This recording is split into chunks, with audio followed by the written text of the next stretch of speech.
newspapermen meet such interesting people. They know the lowdown, now it can be told. I'll tell you quite reliably off the record about some charming people I have known. For I meet politicians and grafters by the score, killers plain and fancy, it's really quite a bore. Oh, newspapermen meet such interesting people.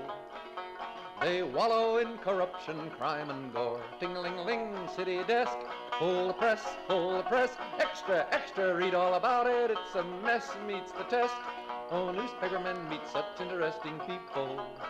It's wonderful to represent the press. And so the Media Project gets underway. It is a half hour of commentary and analysis, some insight into newsroom decision-making from veterans in the field. And we welcome you to join us. I'm Rex Smith, the former editor of the Times-Union, now with the Upstate American.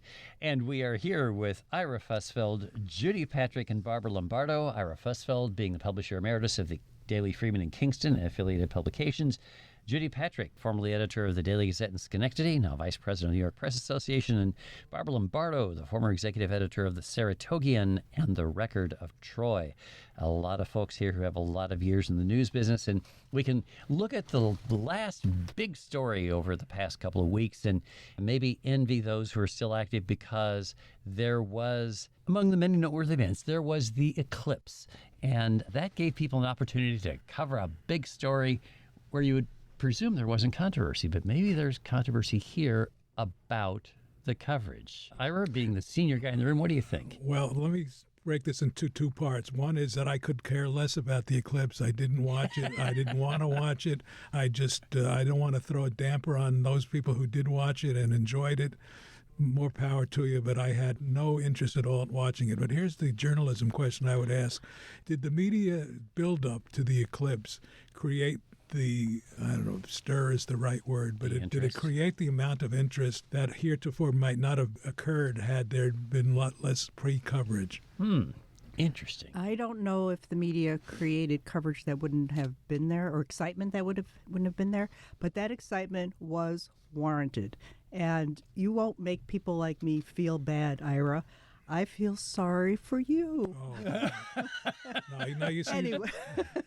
I've been planning to see this, although my planning was quite poor, since 2017 when we had that partial eclipse and I went to the Schenectady Museum to watch it.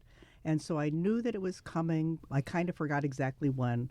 And I was glad for the publicity about it. This was a unique event because of the swath of the solar eclipses lined through the United States, how many people could conceivably see it, how unusual that is. And I got to tell you, it was awesome. So Barbara Lombardo is one person in favor of the nature of the media coverage. Ira Fussfeld opposed. Do you want to break the tie here, Judy Patrick? Way too much hype. Too much coverage. And I was glad I wasn't working, because it's almost like being assigned the weather story on a snowy day. Yeah. I think it definitely deserves some coverage, but at one point during the day I said, isn't there any other news I can listen to? Something to make you sad or make you smart or something important. We had it is not unimportant. It is like it's the kumbaya moment. Everybody's looking up at the sky. I went for a run during the eclipse. I mean, did you wear glasses? Yeah. Oh, the other thing is, everybody wear your glasses. Make sure you got your glasses on. It's like I went for a run, and like my town was a ghost town. And I understand that there were people who looked at the eclipse, that gathered together in their backyards and looked up at the sky. I just thought that was way too much. I've fallen for this so many times. Oh, I've got to get up at 2 o'clock in the morning to see a meteor shower, and been disappointed. And the people in Rochester, it was cloudy. There's a responsibility to cover such things, and it is a good news story. And, I went to the New York Times to look at their great photo coverage of it, and they went state by state. And, when they got to Ohio, I go, yep, I've seen enough. You've seen it. I've seen enough people looking up at the sky. And one postscript to that is I had to be up here in Albany, New York on Tuesday, the day after the eclipse, and noticed as I was driving north that there was a lot of traffic driving driving south. And I thought, oh, there must be people coming back, but they'll be gone by the time I have to go home. No, the stop-and-go traffic all the way down south, so it took me an extra half hour to get home, just as if I wasn't annoyed enough about this eclipse. Bah humbug, they Yes, say, Barbara. exactly. What do you think? Yeah, if I had planned better, I probably wouldn't have gotten stuck in 5.5 hour traffic or 2 hours up, 5.5 hours back. But if one is interested in that kind of thing, it was an amazing experience to see, and it's a once-in-a-lifetime chance to see it. I would agree with you, Judy, on like some of the coverage was, because it was incessant and because some of it was silly, over-the-top silly, but it was something special, and I think it was okay. What about you, Mr. Rex? You know what? Actually, I avoided most of the coverage. I really wasn't. Well, that's a I good- went out that's to a good try to point, see too. it, and we were at 90% totality where I lived just outside Troy, and of course the sky was cloudy, so I couldn't see much when I looked up with my dark glasses. But when you have like NBC, they stationed the Today Show in the Museum of Natural History. Why? Because TV likes to have cool backdrops, and they had 13 reporters spread out across the country for coverage. Now, what event got 13 reporters coverage in recent months? I guess it is a good news story. And of course, there was science, and it's nice when people pay attention to science. But I'm just not sure that the value, I'm not sure there was an ROI on that. The return on investment, were people really watching because it was important, or were they watching just because they were told that it was important? So, Well, there's yeah. thousands and thousands of people, most of them on the Northway, from across the country, thought it was going to be cool enough to go out, regardless of media coverage. And the media, I think we would be rightfully called a bunch of old, mean fuddy-duddies if we couldn't appreciate such a scientific phenomenon. I think she just called us a bunch of Yeah, and old I would argue fuddy-duddies. that most of the old fuddy-duddies, myself excluded, would have been looking forward to this. They've lived their lives, and this is something they've always wanted to see. No, again, you were talking about despite the media coverage, all those people were driving. I would say because of the media coverage, many of those people said, "Oh, this is something I have to see." And I wonder how many of them, while they said, "Oh, that was interesting," have to wonder whether it's taking 3 minutes out of their lives and driving 5 hours to do it was worth their time and effort. Well, we'll ask our listeners. We're media@wamca.org, media@wamca.org, and you can share your thoughts. I hope people write in about this. All right. See whether you're I on hope they Team agree with Barbara or... And you have to understand, in my case, I wouldn't walk across the street to see fireworks either. So I'm a little bit Oh, down well, on he is this a mean stuff. old fuddy-duddy Yeah, I'm then. down on Oh, this you stuff. know what? I'm over fireworks, too, to be honest. Okay. We are the Media Project on WAMC. That's Ira Fussfeld, Barbara Lombardo, Judy Patrick, and I'm Rex Smith. We turn now to what's an interesting conversation. You folks who are listening on NPR, on your local NPR affiliate, may be aware of this because there's been some coverage. A senior editor on the business desk at NPR, Uri Berliner, wrote a column basically on a conservative-leaning website attacking NPR, really, a broad critique of how the network has covered some of the most important stories of our time. Uri Berliner writes, "An open-minded spirit no longer exists with NPR, and now, predictably, we don't have an audience that reflects America." By the way, just by way of disclosure, Uri Berliner was a friend of mine long ago. We were classmates, actually. A very thoughtful guy who spent many years as a writer for a fine weekly on Long Island's East End, the Southampton Press, where he won a lot of awards from your organization, Judy, the New York Press Association. 25 years ago, he went to work for NPR. He's now a senior editor. And he says that he's tried in this 3,000-word piece. He says, well, I've tried to get this point across to senior management. I've been shut down. Nobody seems to be paying attention.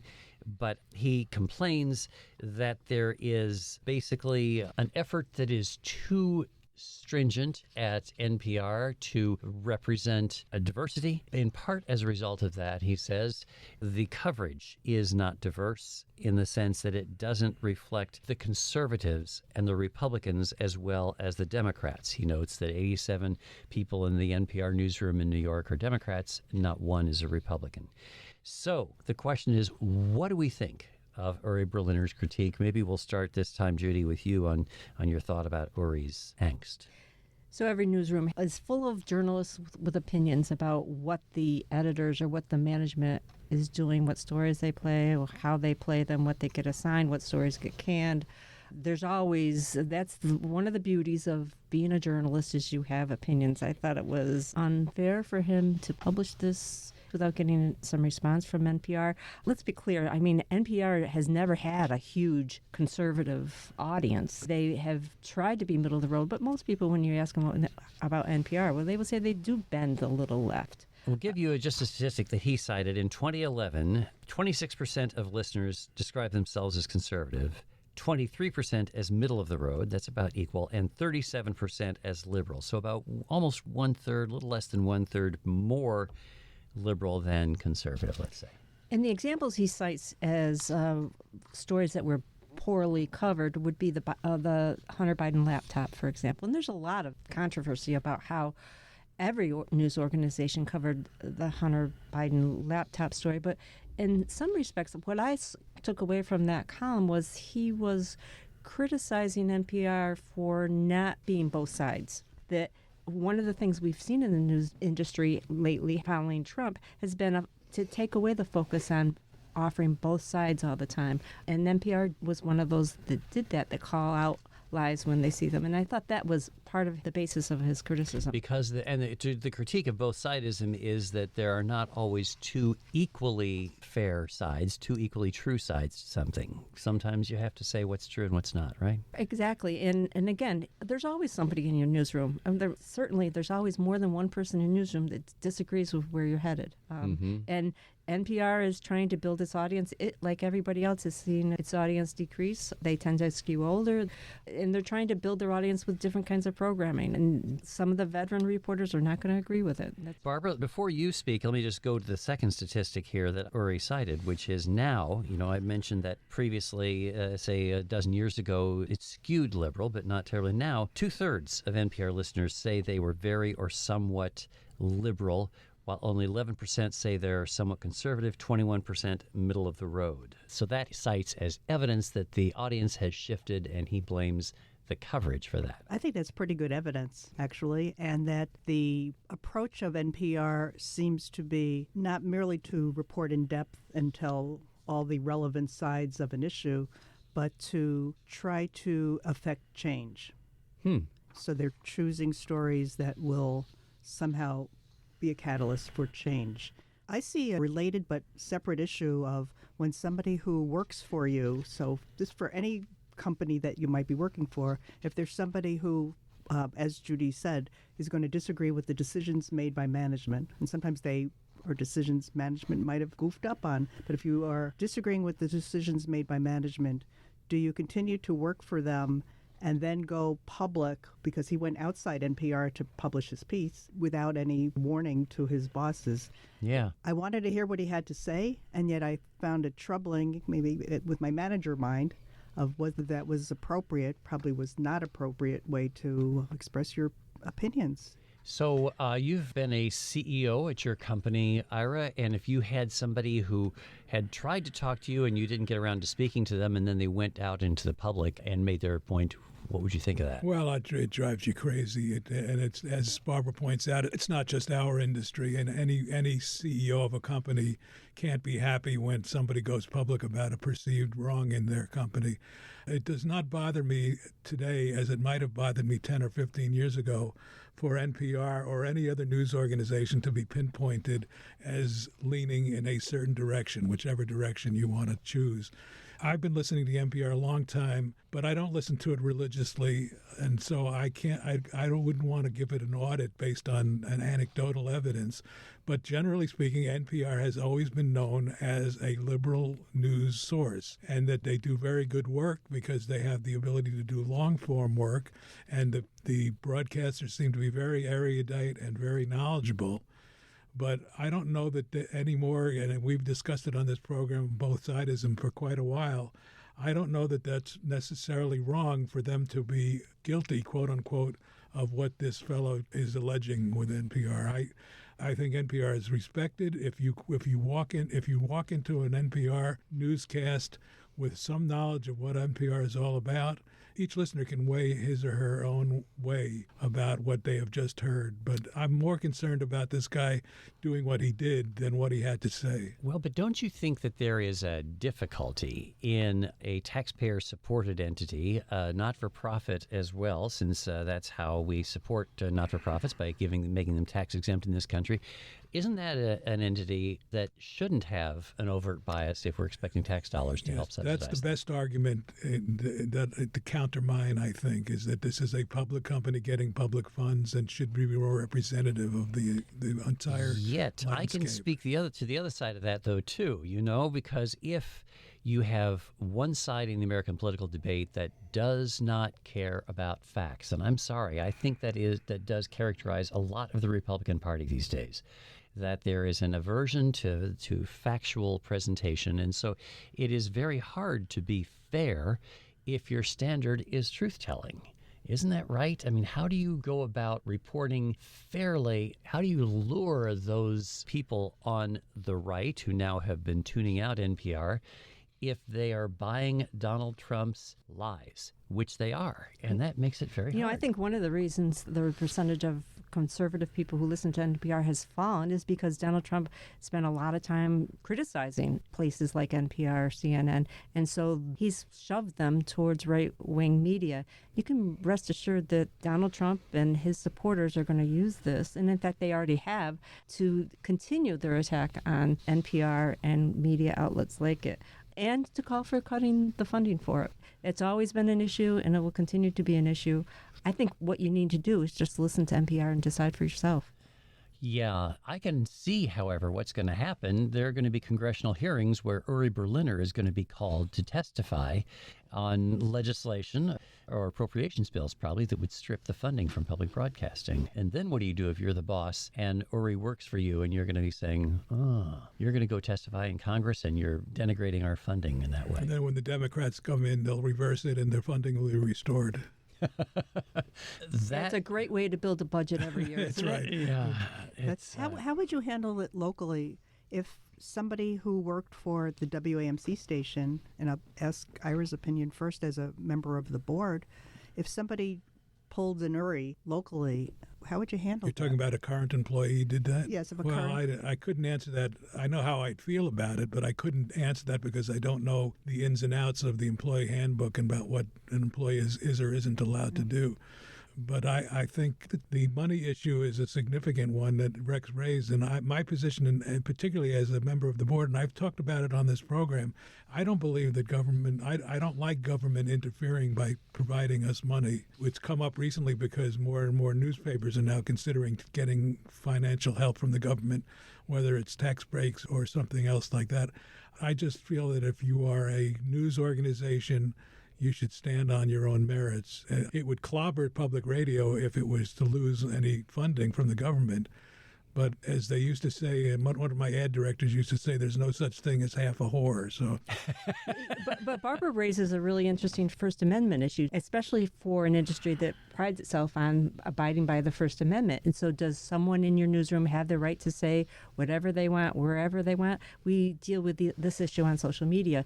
Is it bad form to go on social media and criticize a colleague's story, for example? Well, I would say that it is, but I've been the unfortunate leader of a newsroom where I had situations like that. For example, we had Times Union reporters when I was the editor of the Times Union on social media criticizing the newspaper for not having a contract in place with the union, leafleting at what was then called the Times Union Center, now MVP Arena, against the newspaper. And that's a hard thing to swallow. But there's a First Amendment right that is not, that you cannot limit by contract. You can put an employee handbook and say, well, this is the expectation, but that's a shaky ground that you're on as a manager. But complaining about contract negotiations is more, although it's annoying to the management, it is more reasonable, if that's the right word, for that to occur. That's going to happen in any business when they're in the middle of prolonged negotiations and the employees are going to finally say, we're going to have to bring this to the attention of the public. This is not the content, that has nothing to do with the content of your product. Right. And so what do you do? That's an interesting question. If you're now paid by that news organization and you say, well, For example, Barbara, you and I both were leading the newsroom of the Troy paper, which now is a fraction of what it was. And you could imagine somebody now on that payroll saying, boy, we don't cover anything very well anymore. And that would be hard to swallow. They might be saying it amongst themselves and their Yeah. friends, but not to say it publicly. Or it's something, as Judy said, listen or read for yourself, and you can judge how well or poorly they're doing. I don't know if Uri has thought through the ramifications of what he said. Like, what's his motivations, which may or may not even be relevant. It's more what's the effect of But the what he's doing that may not be a positive thing, as you're pointing out with the budgeting. It's The amount of coverage and the scope of the coverage at publications and broadcasters who have been reduced in staff size because of the economy and the change in the industry is self-evident in the product. In other words, if a reporter went online and said, my paper stinks, it doesn't cover as much as it used to, who can argue with that? Yes, that's accurate. Yeah, that's accurate. That's true. By the way, listener Adam writes in, I'd like to know his suggestion on how any media can cover Trump and or his supporters without displaying a left of Trump bias, while Trump's playbook is to normalize fascism as being compatible with our Constitution and to sell dangerous lies as valid opinions. Well, and to sell Bibles. But And sneakers, and sneakers, yes. wine, steak. Vodka. Yeah, I think that's a valid point. And the way Uri wraps up his piece is what we in the news business would say, like, what's the news angle, the current news angle? And he mentions that NPR has a brand new CEO. Mm-hmm. And so that's looking ahead of, okay, here's a new CEO. Here's the problems as I have seen it and have tried to express internally, which may or may not be valid. So what's going to happen next? By the way, one of the things that he's upset about is the amount of focus on diversity, equity, inclusion in the newsroom, because the previous CEO referred to that as our North Star at NPR. And he hopes that that will not be the North Star for the new CEO. Points out that there are employee resource or affinity groups based upon identity, including not only NPR Pride for LGBTQIA employees, but also the Marginalized Genders and Intersex People of Color mentorship program, Mi Gente, which is for Latinx employees, NPR Noir for Black employees, Southwest Asians and North Africans at NPR, UMA for Muslim-identifying employees, women, gender-expansive, and transgender people in technology throughout public media, and KEVR, which is Jewish Heritage and Culture at NPR. So, we see this sort of identification by interest and by sectoring of people by identity all through society. And we're seeing it in a workplace as well. He says that is reflected then in news judgment inappropriately. He mentions Latinx, and he said, why are we at NPR using that term when people of Latin descent don't like it? I don't know how true that is or not true, but he's trying to throw in then some food for thought about what they're doing. I was surprised he mentioned the political registration of the people at NPR headquarters. I'm not that all of them were Democrats. I find that hard to believe, to be honest. Yeah, with you. that's Because amazing. most of the journalists I know are registered as unaffiliated. Uh-huh. I But believe at the end of the day, isn't it great? provable. Isn't it great that this one person feels he's so smarter than everybody else that he has to write this doctrine? and There's then 10 of spread them it? in every newsroom. That is exactly Your right. newsroom still had No, 10. that is exactly right. A bunch of bitter managers here, folks, who have dealt with tough newsroom situations. We hire people in newsrooms to be questioning and dubious because that is what journalism requires. And then They do it. they do it to us. I remember talking to a labor lawyer, and I said, at least I don't have to negotiate with the Teamsters. And he said, the Teamsters are a lot easier to negotiate with because all they're interested in is money.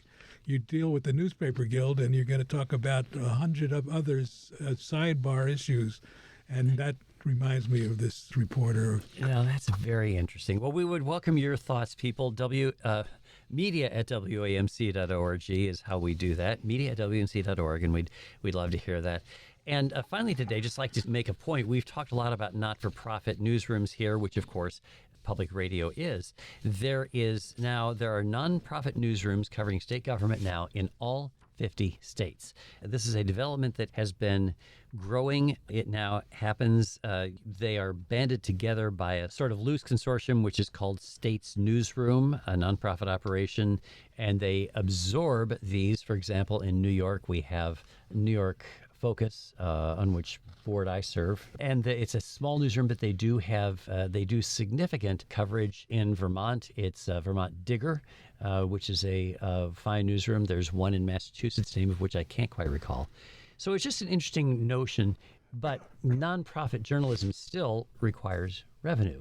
And that's not an easy thing to come by, right? Do you know if the State's Newsroom is related to State's News Service, which is... No, sir, it's not. It's not. It used to be. Yep, that was the newsroom based in Washington. It was based in Washington, but you would call them up and say, we need a story about our congressman, and they would produce it. Yeah, that was really a quite useful service. It was. Those decades back. Well, we are out of time anyway. We'll be back to these topics, and we, of course, welcome yours.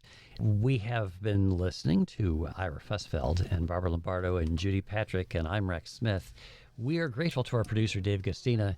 Most especially, we're grateful to you folks for joining us here, and we hope you'll come back next week once again for The Media Project. I'm going to go out and see if the eclipse is still going. Yeah, let's check it out. The story's not over until it's over. So Yogi said that. They used to work like hell just for romance, but finally the movies notwithstanding, they all got tired of patches on their pants. They organized a union to get a living wage. They joined with other actors upon a living stage. Now The Media Project is a national production of WAMC, Northeast Public Radio. This week's projectors include former Times Union editor and current Substack columnist of the Upstate American, Rex Smith, Judy Patrick, former editor of the Daily Gazette and vice president for editorial development for the New York Press Association, Barbara Lombardo, the former editor of the Saratogian and a journalism professor at the University at Albany, and Ira Fussfeld, publisher emeritus of the Daily Freeman. You can listen to The Media Project anytime at wamcpodcast.org or anywhere you get your podcast. I'm your producer, David Gustina. Thanks for listening. never has complained. Ah, but publishers have worries, for publishers must go to working folks for readers and to big shots for their dough. Now publishers are such interesting people. It could be prostitution, I don't know. Ting-a-ling-a-ling, circulation, ting-a-ling-a-ling, advertising, get those readers, get that payoff. What a headache, what a mess. Oh, publishers are such interesting people. Let's give 3 cheers for freedom of the press.